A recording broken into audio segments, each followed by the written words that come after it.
Now that you have your tags placed into your model and you've got all these notes all over your project that you want to then show into a list that you can then place on your title block, it's now time to create that note block. So what you're going to want to do first is you're going to want to go up to View, and a note block is essentially another type of schedule. So we're going to go over here to Schedules, we're going to click the drop down, and we're going to click on Note Block. And what note blocks do is they read off of the generic notes that you have put into your model, those generic tags that we just created. And you'll see here that one of my options that I have to use inside of my project is the note block tag that we created. So I'm going to click on the note block tag and I'm telling OK. From here, it's going to open up my dialog box, my parameters for my schedules. And you'll see here, it gives us all of those parameters that we created inside of this note block tag. So, and then this is where it comes into fruition. So I'm going to click on tag because that's going to give me the number that I need to see. And then I'm going to type and click on note text because that's going to give me the text that I want to see inside of my project. From there, and those are probably the only two that you're going to need, I'm going to make sure that I go to my filter tool. This is why that filter tool was so important. And actually, you want to make sure we have to go back because we have to actually use the filter tool in the schedule field in order for us to be able to filter off of it. So we're going to click filter text and we're going to move it over as well. And we can either put it in front or behind. Sometimes I like to put it in front because it's just like putting in a level where everything has that same number to it.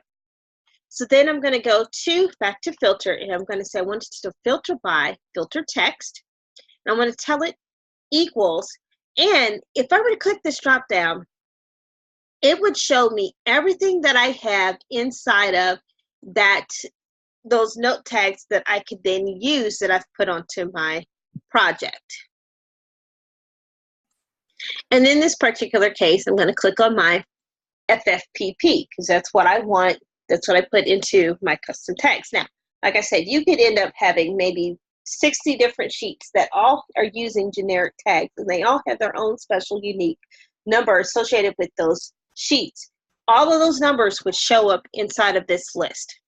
So from here, we're going to also sort it and group it based off of the tag because we want it to go in some type of order, either it be alphabetical or numerical.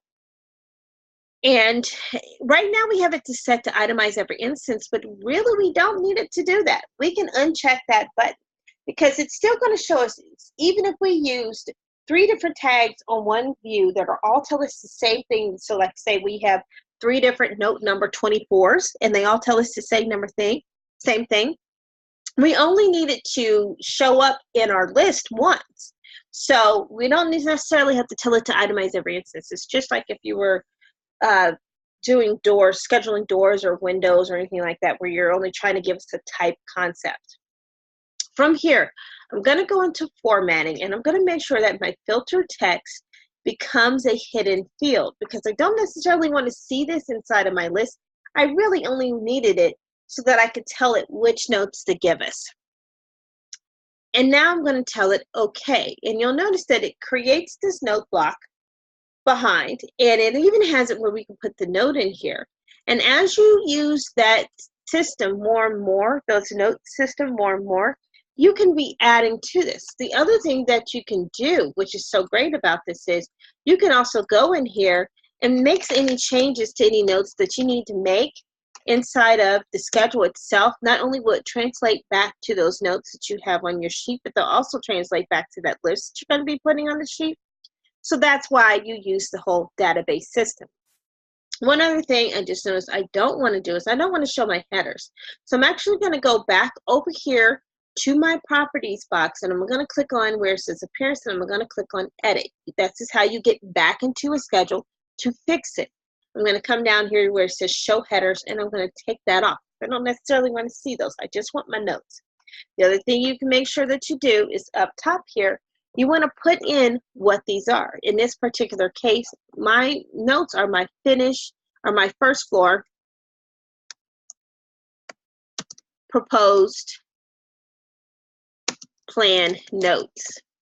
And you'll not only see it here, but it will also show up inside of your project browser underneath schedules and quantities, and there's the note right there.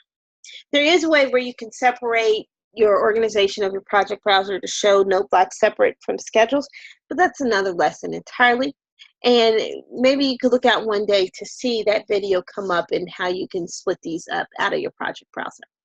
If there's anything else that you would like to see, just let me know.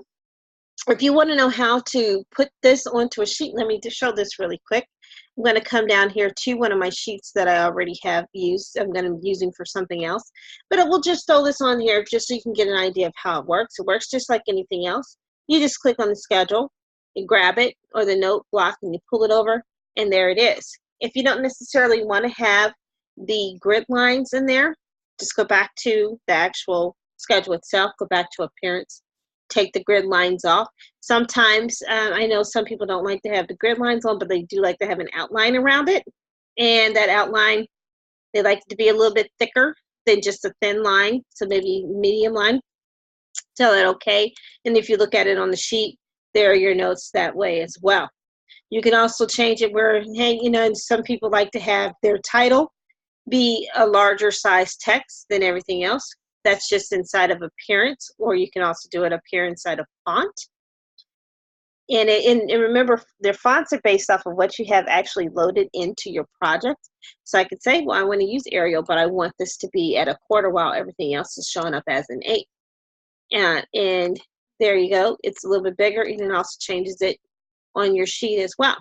So there's a lot of manipulation you can do. This is one of the things why I like to use this, is because you can control how this looks on the sheet. You have a little bit more control over this versus a text block. And the information, as you're noting on your plan, is automatically filling into this schedule that you have, this note block that you have, so that you don't accidentally miss a note versus what you have on showing up inside of your plan. That's it for this. If there's anything else that you need to see, just let me know. Don't forget to hit the subscribe button or leave a comment down below to ask me any questions that you would like. And that's all for this series. Thank you.